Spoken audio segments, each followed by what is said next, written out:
Hello viewers, எல்லாருக்கும் வணக்கம். நம்ம இந்த வீடியோவில் 1 செப்டம்பர் 2023 மார்க்கெட் அப்டேட்டை பார்க்கலாம். அப்புறம் ஸ்டாக்ஸ், என்டிபிசி, ஓஎன்ஜிசி இதெல்லாம் இதுக்காக ரேலி ஆச்சுது. ஹெச்டிஎஃப்சி லைஃப், சிப்லா இதெல்லாம் இதுக்காக டிக்ளைன் ஆச்சுது. எஃப்எஸ்டிஎஸ் இவங்கெல்லாம் வந்து எவ்வளோ க்ரோர்ஸ்க்கு ஸ்டாக்ஸை பை அண்ட் செல் பண்ணியிருக்கிறாங்க. யூஎஸ் மார்க்கெட் இதுக்காக ரேலி ஆச்சுது. கிரிப்டோ இதுக்காக விழுந்துச்சு. க்ரூடு கரன்சி, கோல்டு இதோட ரேட்ஸ் எல்லாத்தையும் நம்ம இந்த வீடியோவில் பார்க்கலாம். நீங்கள் இன்னும் இந்த சேனலை சப்ஸ்கிரைப் பண்ணாமல் இருந்தால் மறந்துடாமல் சப்ஸ்கிரைப் பண்ணிடுங்க. அப்படியே அந்த பெல் ஐக்கானை கிளிக் பண்ணிங்கன்னா டெய்லி அப்டேட்ஸ் உங்களுக்கு தவறாமல் கிடைக்கும். ஃபஸ்ட் வந்து மார்க்கெட் அப்டேட்டை பார்த்துடலாம். நிஃப்டி பார்த்திங்கன்னா 181 பாயிண்ட்ஸ் வந்து ரேலி ஆச்சுது. சென்செக்ஸ் வந்து 555 பாயிண்ட்ஸ் வந்து ரேலி ஆயிருந்துச்சு. நிஃப்டி ஏறக்குறைய 1% வந்து ரேலியாக இருந்துச்சு. ஸோ இவ்வளோ நாளாக ஒரு நெகட்டிவ் மொமெண்டத்தில் இருந்த நிஃப்டி வந்து கொஞ்சமாக பாசிட்டிவ் சைடில் ட்ரெண்ட் ஆகிட்டு இருக்குது. ஸ்டாக்ஸை பார்த்தோம்னா என்டிபிசி வந்து 10 பாயிண்ட்ஸ் வந்து ரேலி ஆகிருக்குது. ஸோ அதுக்கு ரீசன் வந்து ஏற்கனவே சொன்ன மாதிரி அனலிஸ்ட்லாம் வந்து என்டிபிசி மேலே ரொம்ப பாசிட்டிவான மைண்ட் செட்டில் தான் இருக்கிறாங்க. அதுக்கு காரணம் வந்து ஸோ இப்போது இந்தியா வந்து நல்லா வளர்ந்துட்டுருக்கு. இந்த சமயத்தில் வந்து நமக்கு பவருக்கான தேவைகள் வந்து அதிகமாக இருக்குது.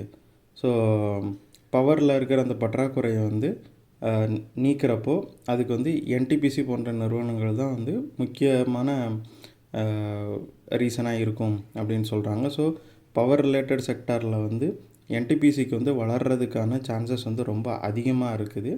ஸோ அதனால் என்டிபிசி வந்து எப்போவுமே பாசிட்டிவ் மொமெண்டத்தில் தான் இருக்கும்.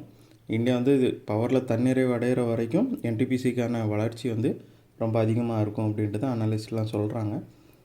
அது மட்டும் இல்லாமல் இப்போ வந்து என்டிபிசியும் ஓஎல்லும் வந்து ஒரு எம்ஓயு சைன் பண்ணியிருக்காங்க. ரினியூவல் எனர்ஜி அப்புறம் க்ரீன் ஹைட்ரஜனுக்கான அந்த எம்ஓயு. ஸோ இது வந்து இப்போ ரீசெண்ட் டைமில் வந்து ஒரு பாசிட்டிவான நியூஸாக பார்க்கப்படுது.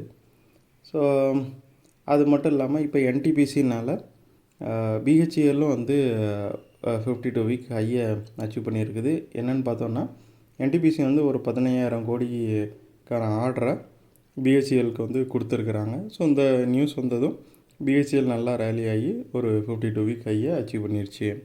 அப்புறம் ஓஎன்ஜிசி வந்து 7 பாயிண்ட்ஸ் வந்து ரேலி ஆயிருந்துச்சு. அதுக்கு ரீசன் பார்த்தோம் அப்படின்னா சென்ட்ரல் கவர்மெண்ட் வந்து டொமஸ்டிக் நேச்சுரல் கேஸோட ப்ரைஸ் வந்து இன்க்ரீஸ் பண்ணியிருக்கிறாங்க.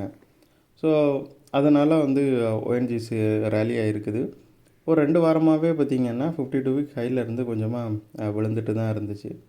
ஸோ அதுக்கப்புறம் இப்போ இந்த நியூஸு கேட்டதும் நல்லா ரேலி ஆகி இது மறுபடியும் 52 வீக் ஹைக்கு போயிடுச்சு.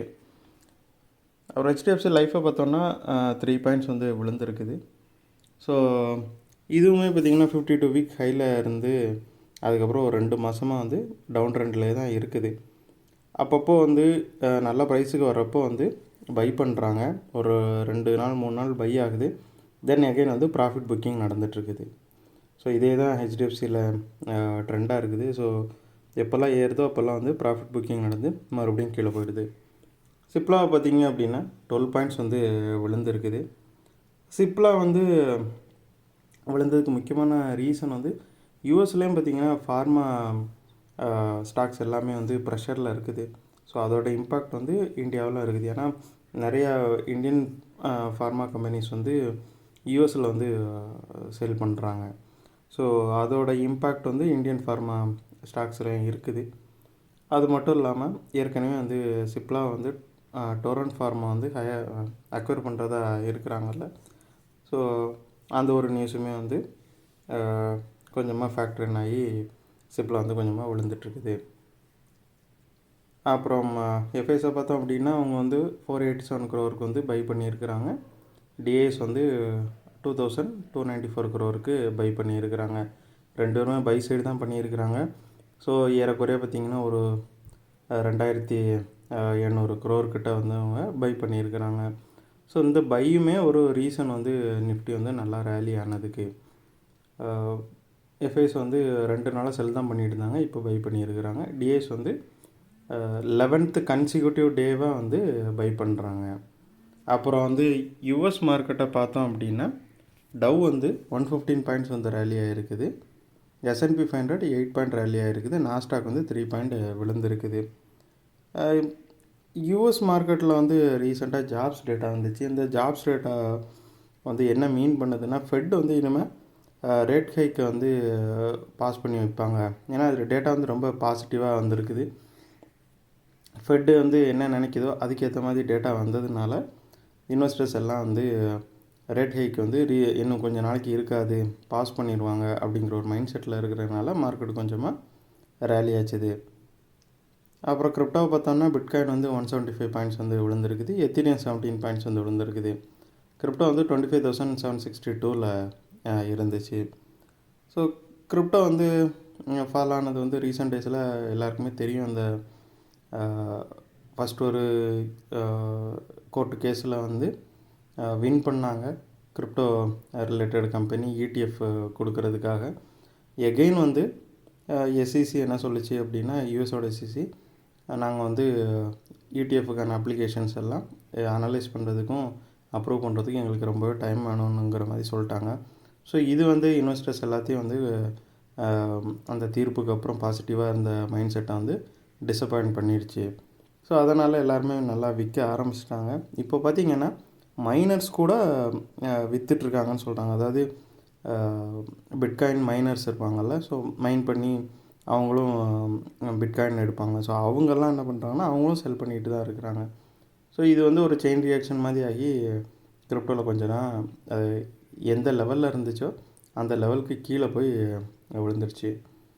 அப்புறம் க்ரூடை பார்த்தோம் அப்படின்னா 88.85க்கு போயிடுச்சு. 2 பாயிண்ட் வந்து $2 பெர் பேரல் வந்து ஒரே நாளில் இன்க்ரீஸ் ஆகிருக்குது. ஸோ இதுக்கு ரீசன் வந்து சைனாவும் யூஎஸும் நல்ல பாசிட்டிவான எக்கனாமிக் டேட்டாவை கொடுத்துச்சு. அதுவும் இல்லாமல் OPEC ப்ளஸ் வந்து இந்த மாதமும் வந்து க்ரூடு கட்டை வந்து கண்டினியூ பண்ணுவாங்க அப்படின்னு நம்பப்படுது. ஏற்கனவே வந்து அவங்க ஒரு நாளைக்கு 1 மில்லியன் பேரல் வந்து ப்ரொடக்ஷனை வந்து கட் பண்ணியிருந்தாங்க லாஸ்ட்டு ஃபியூ மந்த்ஸாக. ஸோ இந்த மந்த்தும் அதையே அவங்க கண்டினியூ பண்ணுவாங்கன்னு எல்லோரும் நம்புகிறாங்க. அதனால் க்ரூடோட டைட்டர் சப்ளைனால் க்ரூட் ரேட் வந்து இன்க்ரீஸ் ஆகிட்டுருக்குது. அது மட்டும் இல்லாமல் க்ரூட் வந்து இப்போதைக்கு 7 மந்த்து ஹையில் இருக்குது. அப்புறம் கரன்சியை பார்த்தோம்னா USD 82.72ல் இருக்குது. பெரிய சேஞ்ச் இல்லை. 0.07 வந்து ஃபால் ஆகிருக்குது இந்தியன் ருபிக்கு எகென்ஸ்டாக. கோல்டு வந்து அதே பிளேஸில் தான் இருக்குது. ஏன்னா USD இன்னும் ஒரு தெளிவான மூவ் எடுக்காததுனால கோல்டு வந்து சேம் ரேட்டில் இருக்குது. 1966ல் இருக்குது. 0.01% அப் ஆயிருந்துச்சு. ஸோ நான் அந்த வீடியோவில் உங்களுக்கு கொடுத்த இன்ஃபர்மேஷன்ஸ் எல்லாம் கண்டிப்பாக ஹெல்ப்ஃபுல்லாக இருந்திருக்கும் நான் நம்புகிறேன். இது உங்களோட ஃப்யூச்சர் ட்ரேடிங் செஷனுக்கு கண்டிப்பாக ஹெல்ப் பண்ணும். இந்த வீடியோ உங்களுக்கு பிடிச்சிருந்துச்சின்னா லைக் பண்ணுங்கள், ஷேர் பண்ணுங்கள், மறக்காமல் சேனலுக்கு சப்ஸ்கிரைப் பண்ணுங்கள். அப்படியே அந்த பெல் ஐக்கானை கிளிக் பண்ணிங்கன்னா டெய்லி அப்டேட்ஸ் உங்களுக்கு தவறாமல் கிடைக்கும். தேங்க்ஸ் ஃபார் வாட்சிங். Keep supporting. தேங்க்யூ.